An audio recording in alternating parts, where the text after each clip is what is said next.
Achampet YSR party office ప్రారంభోత్సవం సందర్భంగా ఇక్కడికి విచ్చేసిన ప్రతి సోదరుడికి, ప్రతి నాయకుడికి అందరికీ నా హృదయపూర్వక అభినందన తెలియజేస్తున్నాను. 5 సంవత్సరాల క్రితం మరి ఇదే పార్టీ ఆఫీస్ లో మీ అందరూ నాకు అఖండ విజయం సాధించే విధంగా అందరూ కష్టపడి పనిచేశారు.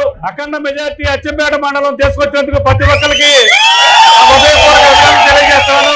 మీరిచ్చిన విజయంతో నేను 5 సంవత్సరాలు అలుపెరగని ఎక్కడా కూడా నిమిషం తీరిక లేకుండా మీకోసం ఈ 5 సంవత్సరాలు నేను పనిచేశాను. ఆ పనిచేసిన ఫలితంగానే మరి ఈ రోజున అమరావతి బెల్లంకొండ రోడ్డు గాని, కృష్ణానది మీద బ్రిడ్జి గాని, మరి హాస్పిటల్ గాని, మరి రోడ్లు గాని ఇవన్నీ కూడా ఎంతో డెవలప్మెంట్ రావడం జరిగింది. మళ్ళా ఎలక్షన్లు వచ్చినాయి. ఈ 2 నెలలు నా కోసం కష్టపడండి, జగన్మోహన్ రెడ్డి కోసం కష్టపడండి. మరలా నేను మీకు 5 సంవత్సరాలు మీరు చెప్పిన విధంగా మీరు ఏం చెబితే పని చేయడానికి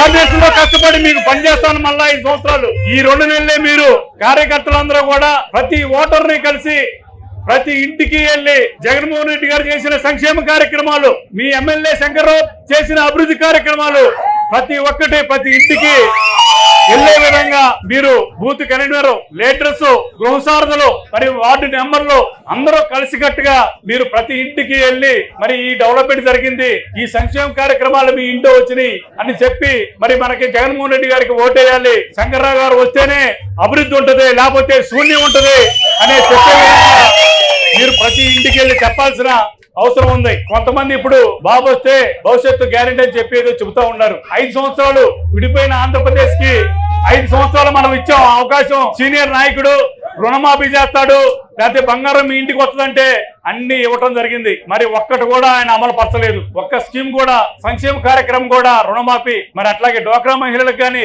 ఎవరికి ఒక్క రూపాయి కూడా ఇవ్వలేదు. సంక్షేమ కార్యక్రమాలు చేయలేదనుకుంటే ఓకే, మరి అభివృద్ధి ఏమైనా చేశాడా? పెదకూరపాడు నియోజకవర్గంలో ఎక్కడన్నా రూపాయి ఒక బిల్డింగ్ కట్టినట్టు కానీ, ఒక రోడ్డు వేసినట్టు కానీ, ఒక బ్రిడ్జి కానీ, లేకపోతే ఒక హాస్పిటల్ కట్టినట్టు కానీ ఎక్కడన్నా ఉందా? మరలా అదే చంద్రబాబు కనుక మీరు ఓటేస్తే మరలా ఈ నియోజకవర్గం అభివృద్ధి అనేది మళ్ళా ఎనికిపోతుంది. ఈ 5 సంవత్సరాలు కనుక నన్ను గెలిపిస్తే ఏమేమి చెప్పానో నేను అవి తూచా తప్పకుండా నియోజకవర్గాన్ని, ముఖ్యంగా అచ్చంపేట డెవలప్ అవడానికి మళ్ళా అవసరం.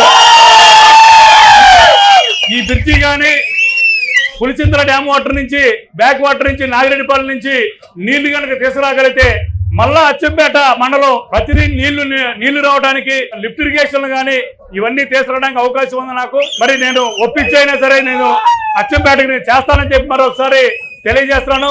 మీరందరూ నాకు సపోర్ట్ చేయండి. మన అభివృద్ధి అనేది రాబోయే 5 సంవత్సరాల్లో ఒక మార్పు, ఇప్పటికే మార్పు వచ్చింది, ఇంకా పూర్తిగా మార్పు తెచ్చే విధంగా అచ్చంపేటని పూర్తిగా తీర్చిదిద్దే విధంగా నేనైతే చేస్తాను. ఈ 2 నెలలు మీరు కష్టపడండి, నా కోసం కష్టపడండి, నేను మీకోసం 5 సంవత్సరాలు కష్టపడతాను. అందరూ కూడా ఈరోజు ఆఫీసు ఓపెనింగ్ సందర్భంగా మరి అచ్చంపేటలో కొంతమంది సోదరులు పూర్తి స్థాయిలో మరి బీసీ సోదరులు జాయినింగ్ అవుతున్నారు. వాళ్ళందరికీ కూడా నా హృదయపూర్వక అభినందనలు తెలియజేస్తూ సెలవు తీసుకుంటాను.